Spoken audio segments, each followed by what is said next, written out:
Welcome everybody to June's OARC Talks night.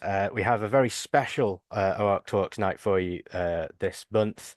The presenters are all of you. I asked people on OARC if they wanted to do short talks, 5, 10 minutes, something like that, on something cool they've made, something interesting that they want to show us, or just anything at all.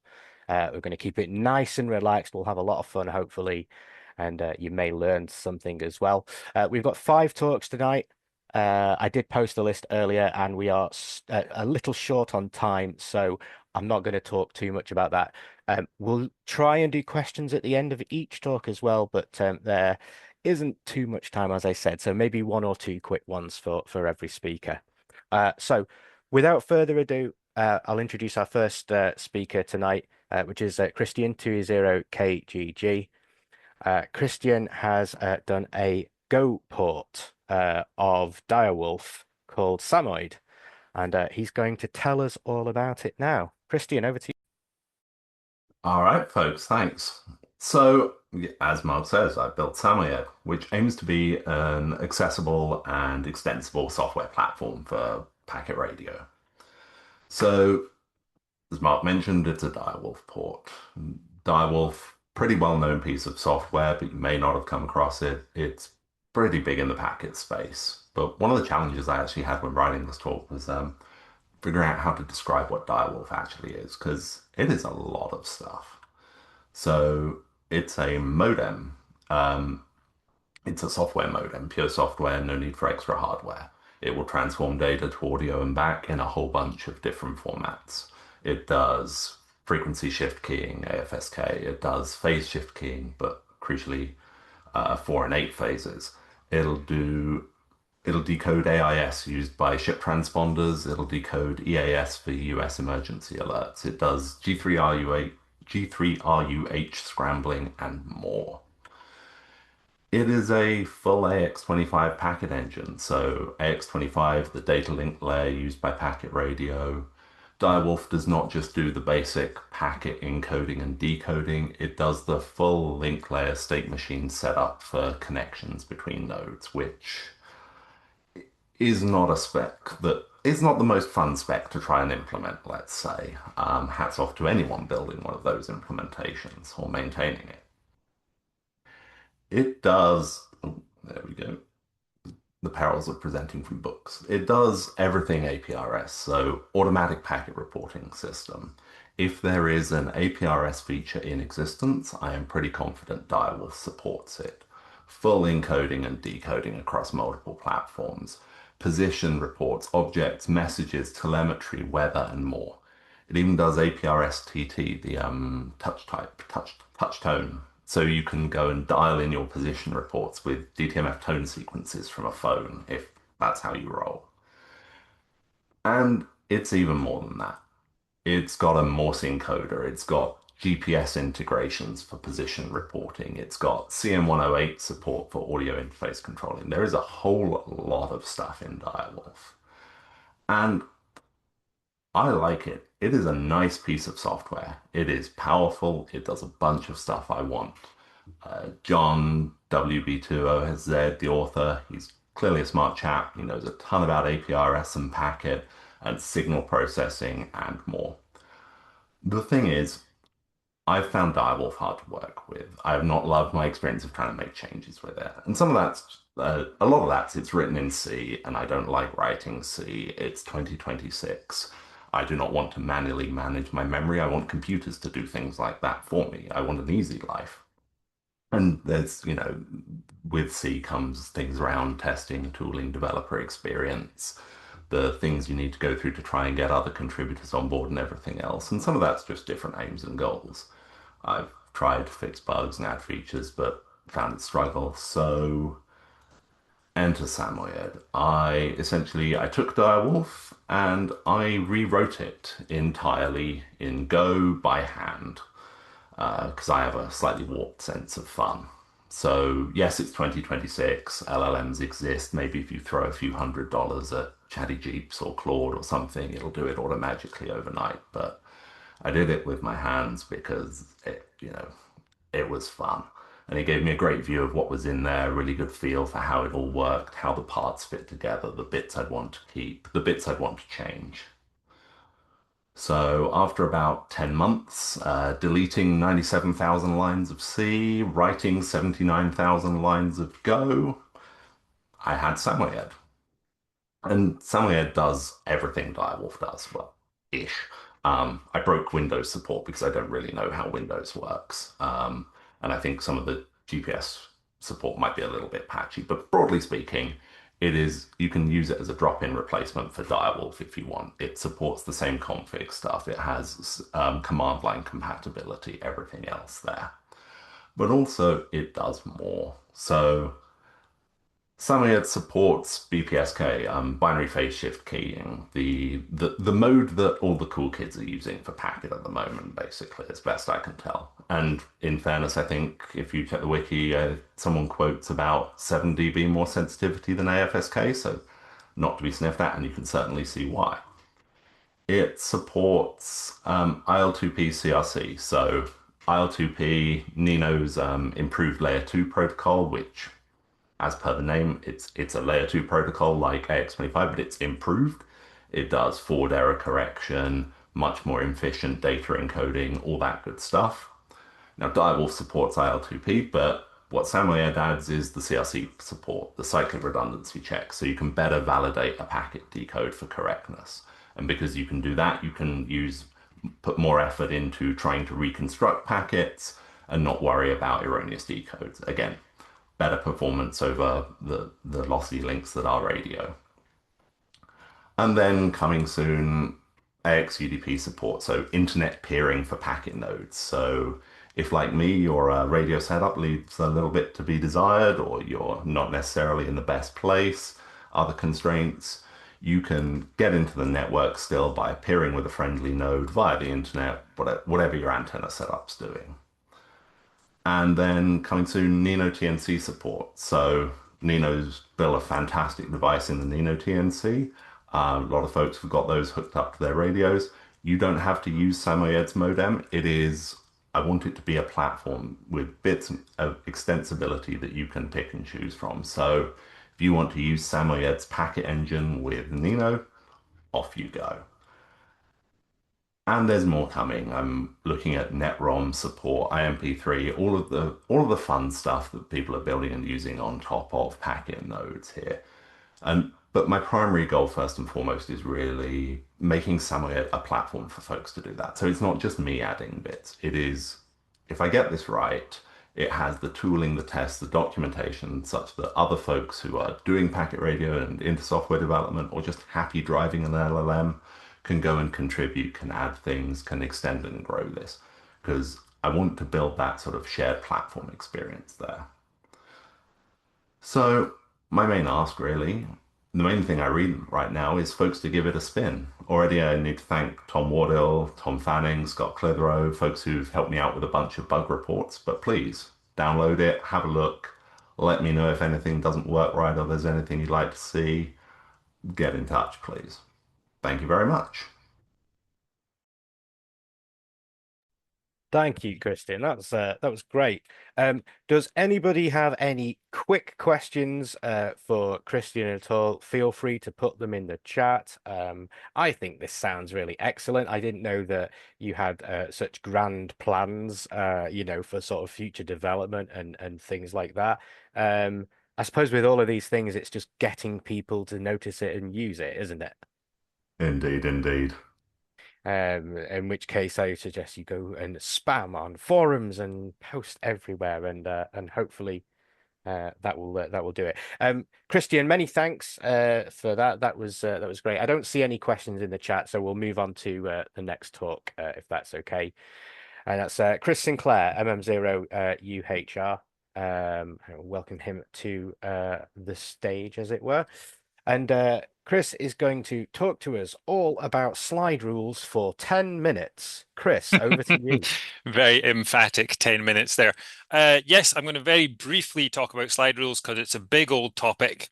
But this one is a play along at home. I expect you guys to actually follow when I'm doing stuff. So I've popped a link into chat.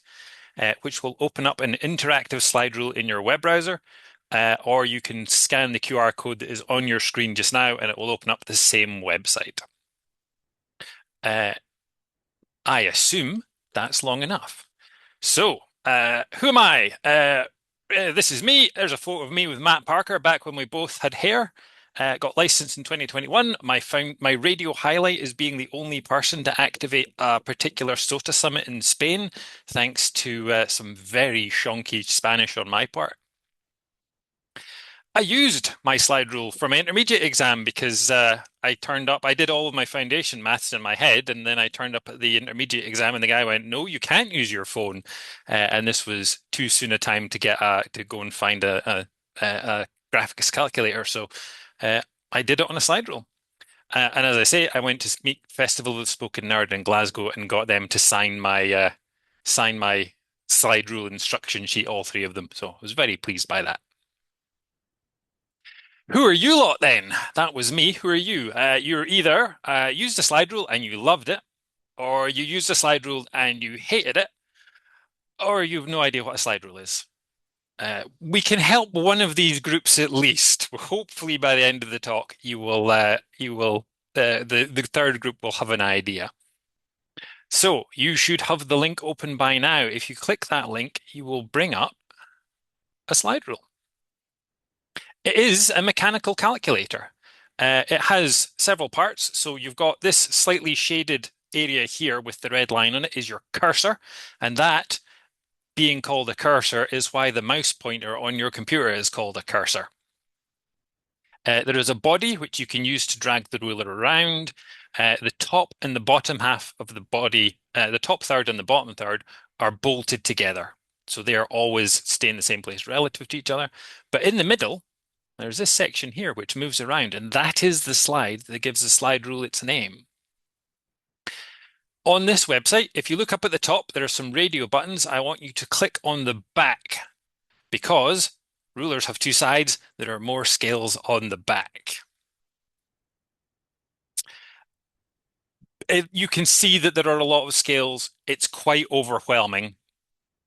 We're not going to get into all of them. So the ones that are important at the moment are the C and D scale here. If you look on the left-hand end, you'll see a C and D. They're the ones that we're going to play with for the moment. And the kind of thing you would do is if you find the one on the C scale here.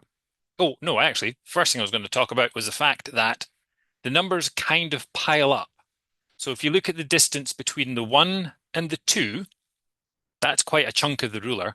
If you look at the far end between the 9 and the 10, that's hardly any distance at all. And that packing those numbers closer and closer as you go up to the end is the magic of slide rules. If you take it so that the 1 on the C scale lines up with the 2 on the D scale, and if you're having a bit of trouble with that, you can zoom in because scrolly modern website. What you find then is that the 2 on the C scale lines up with the 4, and the 3 lines up with the 6, and the 4 lines up with the 8. And you end up with a 2 times table. And you can do the same thing. You slide the 1 across to the 3, and then 2 lines up with 6, 3 lines up with 9. You can do multiplication. And the idea here, the basic idea of your C and D scales is they're for doing multiplication.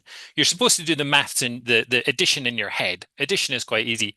Division and multiplication is more complicated. You will also notice that there's nothing lining up with the bottom half of the slide rule here. So what you can do for that is it overflows off the end.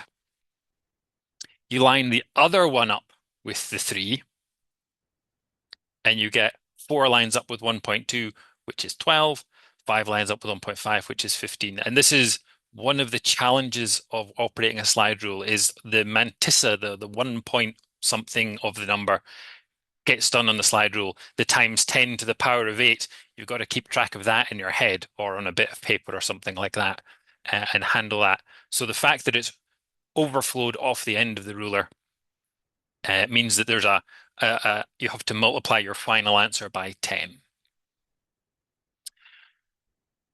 Okay, how does that witchcraft work then? Basic rule of maths. The log of two numbers multiplied together is the same as the log of those two numbers the logs of those numbers added together. This is one of your mathematical laws that you may have covered in high school. And you'll see, I've drawn this as a graph, the same sort of thing going on. So we've got a nice even arrangement of 1 to 10 along the x-axis. But if you look at the distance up the graph, the distance between 1 and 2 is quite a lot, whereas the difference between 9 and 10 is hardly anything at all. And that log scale is what the continually compressing numbers on the C and D scales represent.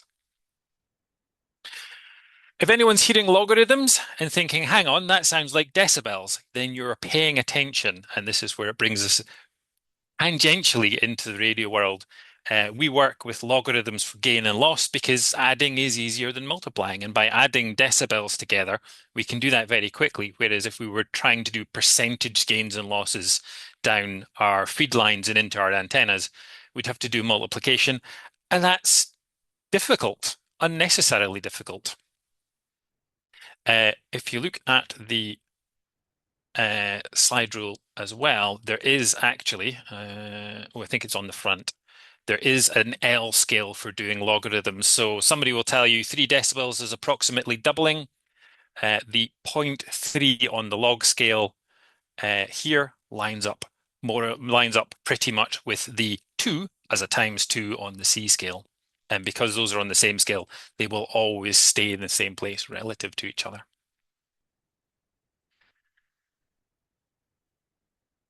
So I can hear you all now on mute going, that's very cute, but we need to do proper maths.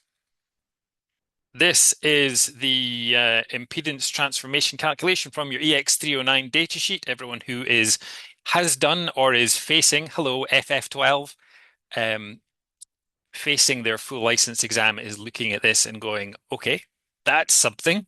We're going to have to deal with that.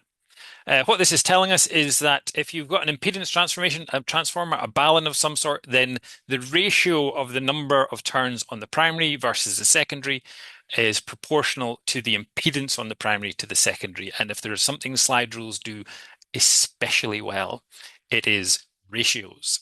So let's pop back to the slide rule. And we plot back to the back and we think about a 49-to-1 slide rule. Then what we do is we think, well, there's going to be the body can be the outside, the body can be the primary side, and the slide can be the secondary side. And on the primary side of the balun, we've got 2 turns, and on the secondary side, we've got 1.4. We've got 14 turns, which is going to be represented as 1.4 in this calculation. And if we pop up to the A and B scales, which are, you can see here, labeled A and B, which are just the other side of the slide, then the 1 lines up with 49. And so you immediately get the calculation that this is a 49-to-1 balun. But if you also think that the primary side of your transformer is 50 ohms, you line up your cursor on the 50, and you can read off that the impedance on the secondary side is 2.12324.5, 2,450 ohms. This gives us interesting questions like, well, now I can go and measure my antenna in place and come up with an answer that says, actually, it's slightly low. Let's say it's 2.2. Well, we still need to be 50 ohms on the primary side, but now we get all sorts of, well, look at this. This 2 and 3 are really close together. So a 3 to 20 turn balun would match my situation just perfectly. And this leads us, oh yeah, got you. This leads us to the interesting question of if all of those integer numbers are available, why do all the websites go 2 to 14? Why don't they do anything else? And that's an excellent question, but it's a massive rabbit hole, and it's about everything else that's going on in your transformer and way beyond the scope of this talk. So what are the challenges? You only do parts of the sum on the ruler. We told you about this before. You do the orange part. So you do the 6.4 and the 2.8 on the ruler, and you keep track of the times 10 to the 3s and times 10 to the 4s in your head or on paper. It's a bit challenging. Overflows, underflows, other scales, it can be tricky. You can also get stuck trying to adapt the question to the ruler. So these two sums are the same, but if you move this If you try and work out this bit and then sort of fit it into the calculation, you end up introducing error just by sliding things around. Whereas this way around, it just flows neatly and you get a more accurate answer. And it's precision. You're the maximum. It's very easy to get 1.45 on this ruler. It's much more difficult to 9.45 because your margin of error is that much smaller. What are the benefits then? Well, you only do parts of the sum on the ruler. It makes you work harder. It's like doing a Sudoku or a crossword. It's mental exercise, and that's good for you. You have to adapt the question to the ruler, so you actually have to understand the question. What's the equation trying to tell you? Not just punch in the numbers into the calculator and let it do the heavy lifting. And precision gets us back to the title of the talk. The fact that it's not particularly precise is less important than the fact that the resistor on your shelf only has a label to 3 places and a plus or minus 10%. This is an engineering tool, not a maths tool, and close enough is close enough. We have a couple of other tricks. So pi is written right there on the blue circle here. Pi is written right on the ruler. So if you need pi, very convenient. If you need root 2, then you can read 2 off of the A and B scale, and it will point at root 2 with your cursor. So it's quite easy to find other useful engineering numbers. Plus, there's a load of gauge scales, gauge marks all over this ruler for particular purposes. Questions? I did ask if there were questions, but I think everybody's minds have been exploded and are currently splattered all over the walls. Chris, I You didn't know can slide rules could do that much. You can get them on eBay. They vary between quite cheap and quite expensive. Just depends as the mood takes them. Who knows? Sure. I And there are, imagine depends on the action. yeah. Also, there's a load of other scales on them for doing other stuff like trigonometry and whatnot that we're just not going to touch because we don't have time. Can you do all that again? Well, That's what the listen. recording's for. Yep, and this is Flash Talk night. You want to know more? You've got ideas. You go and look up a slide rule and go and buy one off eBay right now. Very happy to Cool. field questions later Awesome, on in awesome Discord. talk, Chris. Thank you, Rich. Cool. We will move on. I've forgotten who was next. I think it was Omar. Omar is very new to OARC and has a very interesting talk, which I pounced on him and asked him if he wanted to come and talk to us all about it. I expect some people will know a little bit about this kind of thing already, but for those who don't, here is an interesting way to break the CEPT barrier. Over to you, Omar. Thank you, Mark. Right. I'm here to tempt everyone into mischief. So here we go.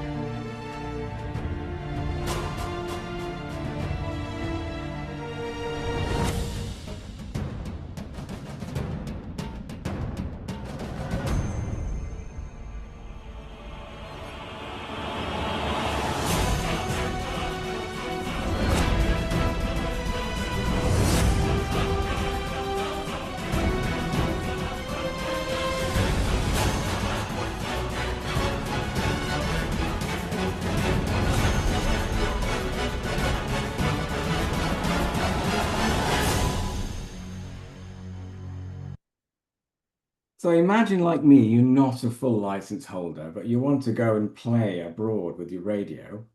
Well, you can in Spain. So I'm not going to go into the details of reciprocal stuff, but basically it's a minimum, it's not a maximum. So if a country decides, you know what, we're going to let non-Harrick hams, foundations, intermediates, we're going to let them operate on our territory, then they can. And Spain has done that. And there are lots of reasons for it, which I won't go into today. But basically, as a UK foundation or intermediate license holder, you can apply for a temporary authorization to operate there. And it's perfectly legitimate. Okay, so why Spain? Spain is vast. Spain is amazing. And they have thousands of POTA references, thousands of SOTA summits. And it's divided into 8 districts. If you look at the yellow bit, that was the area I was in, Echo Alpha 5, and the most southeast part of it is the Alicante province. So just bear that in mind. And just in the Alicante province, there are well over 100 summits, and many of them 2-pointers or more. So I was visiting back in 2024. I only had an intermediate license. I knew the area well. I've done lots of, mountaineering, hiking, rock climbing, that sort of thing there. And I was thinking of sharing some information with people to make it a bit relevant to SOTA rather. And I just didn't know where I stood. And really nice chap, Mikel, pointed me towards the FedEEA website and its page for authorization of non-resident foreigners. Now, I wasn't sure if it applied to me, but later M0YGL actually documented the whole process on his blog. So how did I get a temporary permit? Well, I've put some links in the chat. Hopefully you received them. So a completed application form, copy of my license, passport scan, and then a cover letter with the address I would be staying and the dates of my visit. Shortly afterwards, I got my temporary authorization. I was over the moon. Now, in Spain, you can do 1 kilowatt, right? That doesn't mean, well, they can do 1 kilowatt. It doesn't mean you can do 1 kilowatt. So you must obey the restrictions on your UK license. So, 60 meters, 1,000 watts. No, but you can operate that. Okay. Something to consider before you travel. And so I got very excited. I was like, all right, I'm traveling, taking my QMX. And of course, QMX is, I've just been running it off a 3S LiPo. You take that through airport security. They don't like them. 3S LiPo looks like a bomb potentially. So something to consider. I tried USB-C PD. It didn't work for me. You might have better experience with it. So definitely, if you're taking a radio with you abroad, think about the power, because that was one thing I didn't think of until a few days before I left, and it could have ruined the whole trip. So yeah, I just took QMX, mic, the little voltage regulator that I made, headphones, CMC, coax, end-fed half wave, and a pole, and some pegs and guys. Didn't take anything else with me, and I had a great time and activated a few summits. So you don't need to take a lot with you. And the highlights, there was one summit, I was only the third person to activate it, and it was a bit of a scramble to get up to the top, and you're right on a knife edge. So that was the highlight, seeing the Guadalest Reservoir from the top there, just cracking views. And on the way down, you can see, so that double hump you see on the left of the image, that's where 2 mountain ridges meet. And the left one has a summit on it, which I activated as well. So yeah, just a lovely place to visit, and there's so much choice in Spain. And my last activation and the absolute best was Plana de la Casa.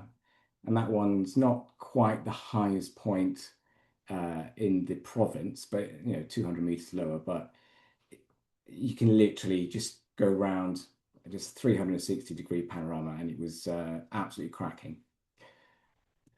So, if you're a foundation or intermediate license holder, obviously it's good to plan to progress, but you don't have to wait for your full license. You can at least get a taste of what it's like to operate abroad in some very nice places. And my slightly embellished video introduction, there's plenty of mellow stuff for mellow people. And if you're a bit like me and you sort of want to maybe try and find something a bit more exciting to do, there's plenty of that too. And I guarantee you'll have a good time. And I've put some common questions on the screen there in case someone does have questions, but I might stop sharing with permission to see if I can answer some of those. Yeah, go ahead, Omar. Thank you. That's great. I was just saying in the chat there, I don't go abroad very often, less so these days.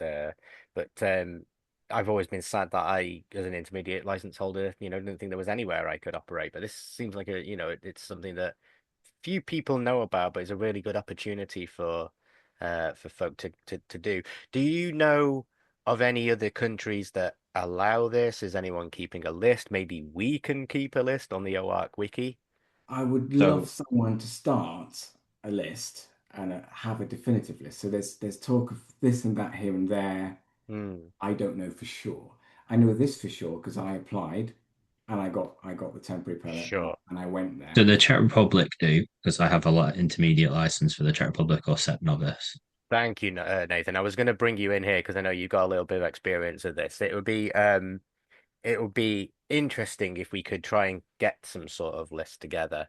Um, and as has been noted in chat there, there are some countries where you can just ask and it can just be a no, and then you leave your handheld at home. It's not the end of the world. You're going on holiday, you know. Yeah. And that's the point, actually. If you're going somewhere to explore the mountains or parks or whatever, if that's your main goal, then you can by all means do that. But if they say yes, then even better. Yeah, Yeah. absolutely. Don't make it your main focus. If you're going to make it your main focus, there are other ways to do that, I think is the key here. I don't think there are any other. Australia was mentions. That's an interesting one to note. We'll look into that. I'll put these links as well in the YouTube descriptions down below for anybody who's come across this. What was getting access to the hills like? Yeah, maybe we can take that one very quickly. Access. So Little public land in EA7, Chris mentions. yeah, I haven't traveled across the whole of Spain, but certainly in EA5, there is so much of it. And like I said, some of it's quite easily accessible, and some of it can be really spicy if you want it to be. So the video intro of Echo Alpha 5 Alpha Tango 001, you can actually walk up to the highest point that you're allowed. There's a military base nearby, but you can get up to the highest point where you're allowed to sort of operate quite easily. But if you want to do something a bit more interesting, so that little crack in the rock that you had, that's called Fat Man's Agony. And I thought, oh, that sounds interesting. I wonder if I can fit through that. So there's plenty in EA5, but Yeah. unfortunately, I don't know about other districts. No worries. I mean, I think we did have a list on a wiki which has been pasted in a chat. I'll make sure we pop that in the YouTube as well. And yeah, as Chris mentions there, sometimes you do have to just do a bit of investigation for where you're going to operate. But we did have a portable talk, of course, a few months ago, so it all very much comes under that sort of thing. Omar, I'm going to move on. Thank you very much for that. That was very interesting, and thank you for jumping in to your OARC career by immediately doing an event. It's appreciated. Okay, next up is Alex Johansson. Alex, interestingly, is the reason that I'm now doing this because it was hosting his show and tell for his game MORSE, which you can currently buy on Steam, which made me think that actually running events was kind of fun and that I would like to do more of it. So, yeah, this is all your fault, Alex, that I'm still here in June doing this. But you're going to talk about where your game Morse is now, I think, and just a quick overview for anybody else who hasn't seen it yet. So over to you. Wonderful. Let me quickly share. Da-da-da. Just confirm that everyone can see this. Taking its time. There we go. Sweet. Great. Okay, cool. So I'll get straight into it. So my name is Alex Johansson. I'm a games developer based in Yorkshire. Been building games for about 12 years now. My kind of interests are around, I'm also an educator and a maker. So my primary interest is around weird hardware. So building games that are more approachable to members of the public. So I've built stuff like having like a watering can as a games controller, or in the case of Morse, operating a game with a telegraph key. And yeah, I'm also an amateur radio and a telegraph enthusiast, as you can see by that collection on the wall. MORSE itself is a strategy game that I kind of worked on and off for about a decade. Finally shipped it last year, which I was very, very happy about. And the game itself, like whilst it can be played with mouse and keyboard, you can play the game with an actual telegraph key. And in the case of me kind of showing it at events, if I very hastily plug this in, the game itself, when I'm exhibiting it, I'm using this little telegraph, which is like an arcade setup where when I press the telegraph, it will advance the slides, and it also, as you can see, I turn the lights off here, outputs dots and dashes along the LED rope, which is fun. So I kind of designed the game as a tool for people to get into amateur radio. And the origin of the project came from faffing around with a clothes peg about 10 years ago, and realizing that it would make quite a satisfying telegraph key. So kind of inadvertently, prior to my knowledge of like the rabbit hole of amateur radio, built myself a homebrew telegraph and then needed a game to play it with. And yeah, that kind of evolved from there into like a playable experience. And then I kind of toured it around the world. And yeah, built that kind of peripheral that I showed you before to operate it with. This is the game being played by a naval officer in Busan in Korea, which was awesome because he was very proficient at operating it. So why did I make MORSE? So as I alluded to before, I'm involved with alternative controllers, which are these kind of unconventional ways of playing games. And I've built a lot over the years, but very few of those games could be actually translated into kind of commercial or kind of mainstream released games. And I wanted to build something that could be played with conventional controls, but could also be played with something weird like this teaspoon telegraph, which we designed for the project. And the other thing that I care a lot about is using games as a tool for like engaging in culture and like kind of using games as a launching point to get into hobbies and learn new skills in new areas. So yeah, amateur radio was like an absolute clear entry point for the game to help facilitate. And I love telegraphs. I love the fact that you've got these objects that have this incredible history of like having like basically an early internet 200 years ago is bonkers. So how did the game do? So it shipped November last year. And yeah, it did well enough that like I've continued to keep working on the project.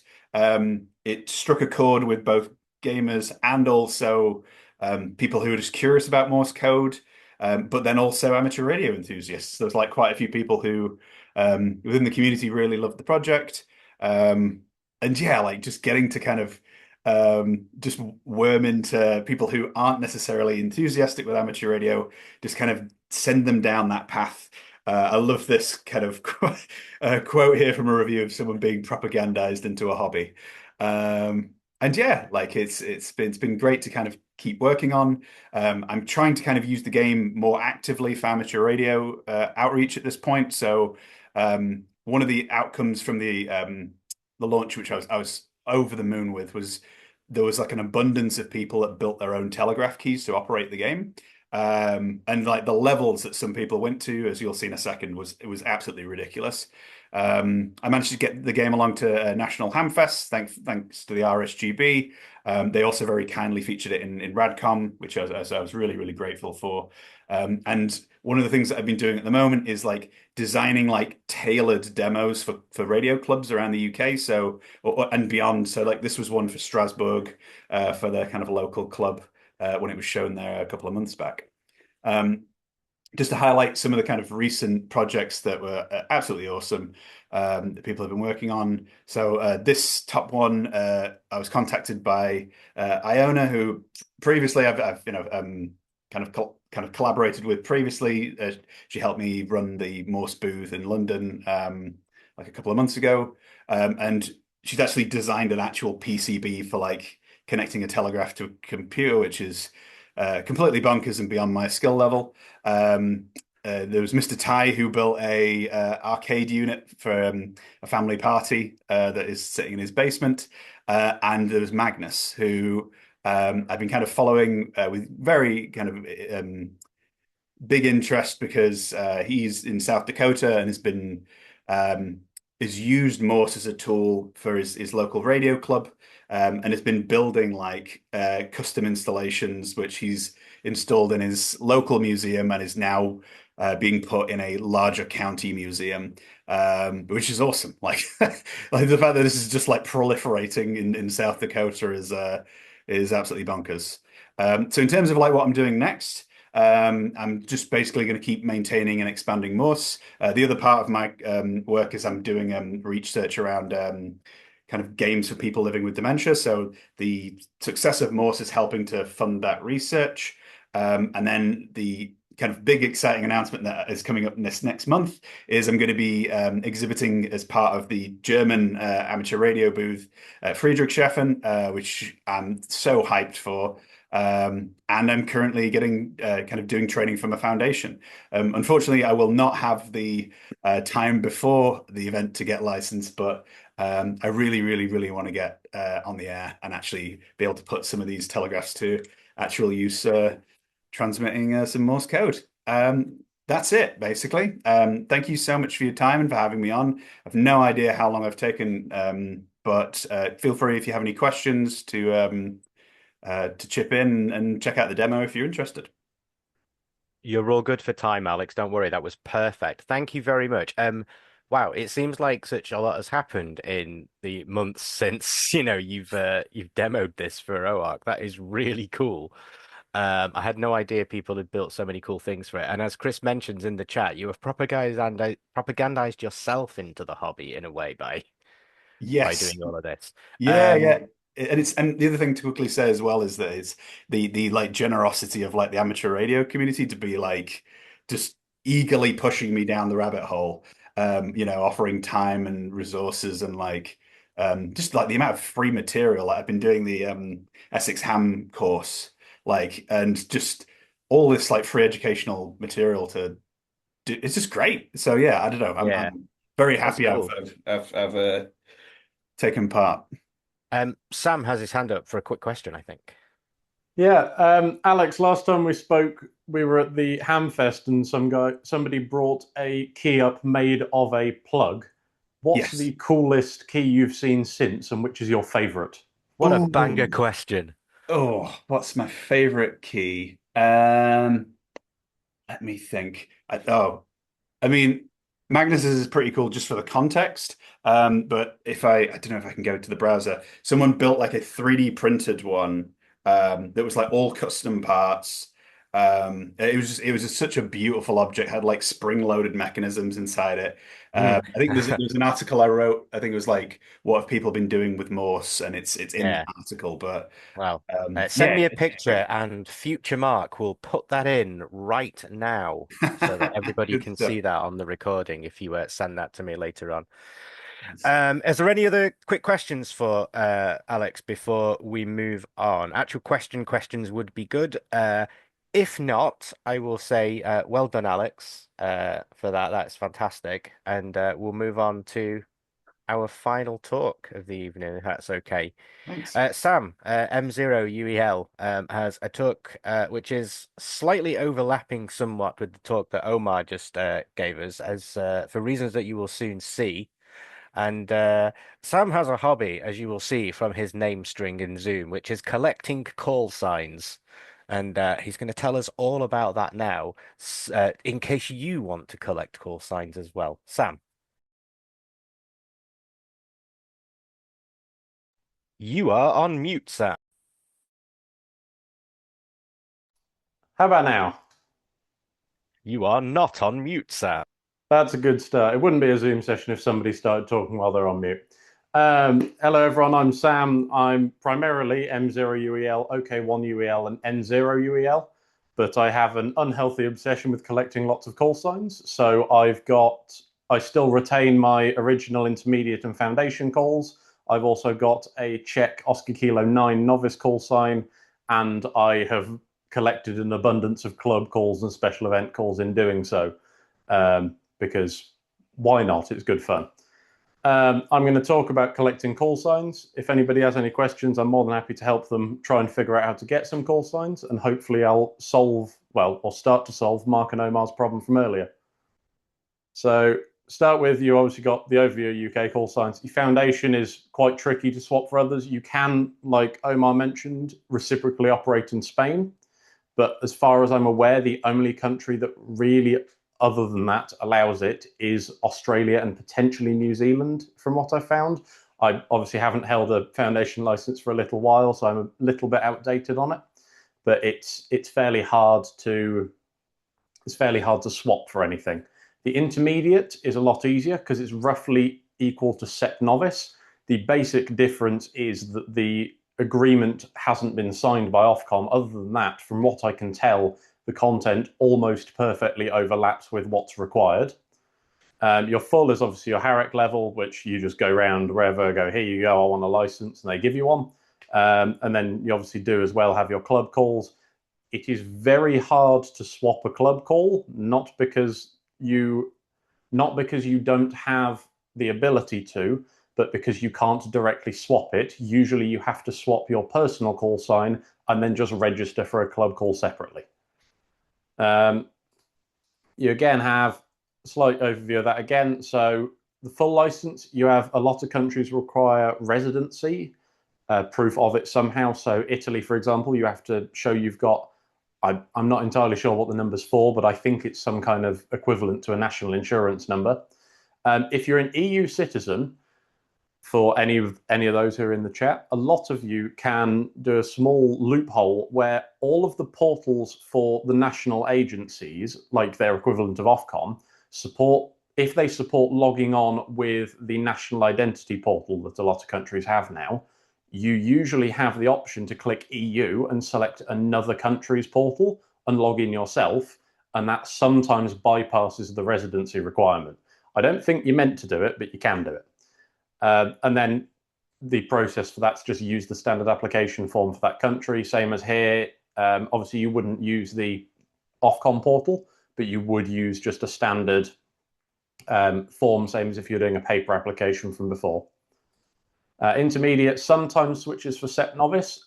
You can then leverage that. And for example, Nathan has his Oscar Kilo 9 CEPT novice license. He can then take that to any other CEPT country that includes novice, and in theory swap it with them, with the added benefit of, as he's not a citizen of the Czech Republic, they can't just tell him to use something / they should give him a full call sign to do so, or tell him to use something / his Mike 9. And as I said, foundation is rumored to be possible in Spain, which Omar's addressed for us, but it's not possible as standard in most countries. I've not found anyone that will fully swap it, only allow you to do the prefix /. Other countries that accept CEPT. So you've got all of these, as we're aware. So these are the non-European countries that accept CEPT. Most of these don't allow you to swap for a full license. They only allow the /, but it means you've got to weigh in if you want to try and ask. As I said here, some allow temporary exchange. Most of them offer an exam in English. So I know Australia, Canada, the United States, New Zealand, South Africa, and some of these others may do. Peru, you've got the interesting situation of they haven't signed it into law, meaning if you apply for a permit, you will get one, but you can't just go and do it, which is a little bit annoying, but isn't the end of the world. Switching for CEPT novice, so UK intermediate calls are effectively novice, as we said earlier. Czech Republic is known to switch novice calls and provide OK8 for full, so novice should be OK8 as well, because that's foreigner prefix. So everybody with an OK8 in the Czech Republic is a foreign call sign. OK1 through 7 is reserved for their equivalent of a full license for citizens, and OK9 is meant to be novice for citizens. But as has been seen in Nathan's case, they sometimes mess up and issue an OK9 for novice, which then effectively grants you a full call sign rather than a reciprocal one, and you can then go and switch that. So Nathan's license document is slightly different to what it should be. Again, as it says, you can do anywhere that accepts novice, and here's the form if you would like to give it a try if you're an intermediate licensee. I did try back when I had my foundation and they weren't keen on doing it, but as you'll see later, if you don't ask, you don't get. It's worth an email. Yeah, and you can, in theory, convert it to the other countries, as we mentioned. The American licenses. This is the American band plan. Here's the QR code if you want to go and have a look at it. The rough equivalencies of the American license that you have technician is roughly foundation in terms of what the expectations are. It's basically you are not going to immediately injure anybody. General is sort of intermediate. It's kind of halfway between intermediate and full. It's a bit more advanced than the intermediate is, but I wouldn't say it's quite as difficult as our full. And then the extra is, I'd say, roughly equivalent to full, but not in terms of the technicality. It asks you a lot of stuff that proves you understand amateur radio specifically, not just the science. So whereas a full license here, you could have somebody who's been in radio commercially their whole life and probably do a direct to full. The extra is a bit more specific to the hobby. These equivalencies aren't exact. So, for example, all of them have a power limit of 1,500 watts, which I'm quite jealous of. And the band plans are what limits them. So they are 1,500 watts on their respective portions. Some of those, again, have different power limits, but as a blanket case, it's 1.5K. How to get an American license? You have to take it in stages. There's no equivalent of direct to full, no direct to extra. The license exam is free, although that comes with an asterisk. Different teams charge different amounts. Most of them, if you do it in person, is either a small fee or free. I personally am part of a team that does it for free. It's nice and simple. You can do it through OARC. The license is $35 every 10 years, and you can apply for a vanity like I did to get my November 0 Uniform Echo Lima. Otherwise, you get a random call sign like Nathan's KO6 LQC that he got. You can pay that, and it's one time. It just varies the license, and then from there, it's just the normal 35 per 10-year payment. You do have to pay both. You can't do it at the same time, unfortunately. Upgrades are free, so if you get your technician, other than potentially an exam fee, if the team charges it, you send it to the FCC, they go, yep, here you go, upgrade is fine.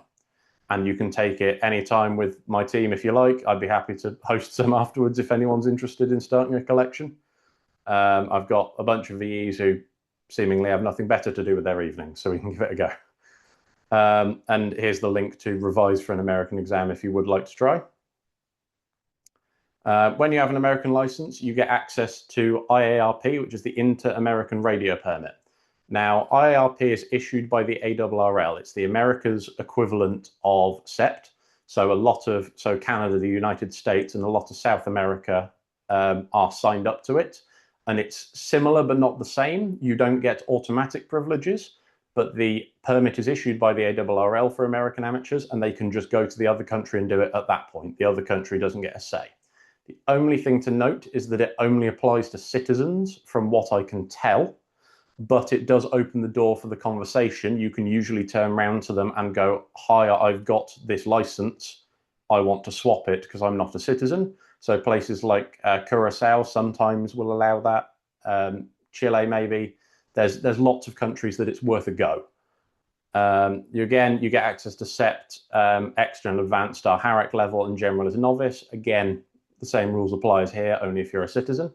And exchange with third-party countries increases. So a lot of countries in Africa, if they don't have their own licensing system, they will require you either have a HARAC license or you have a US general or extra, which, as you can see, general is slightly easier than getting a full license here because it ends up equivalent to a novice or roughly intermediate. Don't ask, don't get. All regulators have public contact details. I have emailed far too many regulators and annoyed them for an evening asking if I can have a license. Most of them say the worst is no. I've been told to go away by a lot of them. Other amateurs are your friends. I've got some friends in Belgium who are looking at seeing if I can get one of their call signs. It's supposedly possible, but we can't figure out how, unfortunately. And if you need any help, feel free to reach out to me. I'm more than happy to answer any questions and lend a hand. Resources, just your CEPT countries list, other amateurs, so I'm happy to provide contacts, and this wiki, which kind of answers Mark and Omar's question, which I'll show in a second, and you've got Google. So this wiki is a work in progress. You will be able to select a country, say the United Kingdom, see the licenses available, select and it'll give you a description, reciprocal requirements. I've added the Spanish in the time Omar was talking because I forgot that was the case.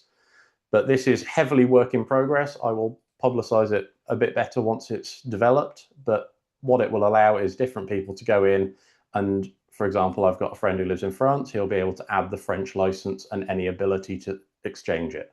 So if anybody has any knowledge in that regard, feel free to pass it on. I can make sure it gets put in.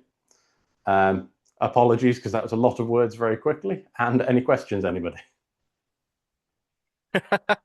It was a lot of words, but it was interesting. I like loopholes. I think this is really interesting that, this kind of stuff is possible. And did I hear you correctly? Are you offering to do American license exams for anybody who wants to do one this evening? Yes, I'm more than happy. I've basically checked with my VEs, which are volunteer examiners. They're the equivalent of invigilators. I have a few of them who have said they've basically got nothing better to do with their evening. Now, I've got to go and eat after this, so I'll run and do that. But in maybe half an hour, 45 minutes, I'd be more than happy to host an exam for anybody interested. That should give you enough time to throw through one of the ham study practice sessions that are on the link here if you'd like to have a go. And I'm more than happy to host one for anybody who's willing. Amazing. Quick question from Wes. Wants to know about the Irish Comreg, whether or not they'll issue a full license in reciprocation for a full while not living there because he goes there for work. Yes. So I've been looking into doing that. So the Comreg license specifically, you can turn around, just give them a Harak and they'll take it. It costs you €100 for first issue, and you will be issued a call sign with a 3-letter suffix ending in B. It's sequential, you don't get to pick it. If you have a MORSE test, you can turn around and get and it has to be more than 5 words a minute, but I think they all are. You can get a call sign without a B at the end, again sequential, but it's a 2x2. If you get the MORSE test afterwards, I'm not clear. It's either a 35 or €100 fee, but my advice would be, because of that, if you get a chance to do a MORSE test and you want a 2x2, get it done first, which is the only reason I don't have one yet. If I'd done my MORSE test, I'd be holding the certificate up showing you. But yes, that's the process there. If there's any more detail you need, just shoot me a DM on it. Amazing. There we go. Any other questions at all? Because I think that was pretty comprehensive. Obviously, if there's any other links you want me to bang in the description, Sam, just pop those through to me. We'll get that done next week. But that was really good. Thank you very much, Sam. I will let you stop sharing. And I think we've had fun tonight. That was 5 excellent talks, I think. And rounds of applause for all of you for jumping in and volunteering and do that. I'm really grateful to all of you. I think if I do continue doing this next year, we will do this again. So start thinking about whether you've got any ideas for things that you want to show us or tell us about, and I'd be glad to do another one of these next year. I don't currently have any talks booked in for July or August. I will start working on it, and we'll get that information up on the OARC wiki. I think it's wiki.oarc.uk/events. So the next talk that I can tell you about is John, M5JFS, who'll be talking to us about satellite operation for anybody who has never done that before and wants to know how to do it. And there's a few of us, I think, on the call tonight that do it. I know Chris does, I do it. It's a lot of fun, and I would very much recommend you do that. So thank you, everybody, for this evening, and we'll see you next time.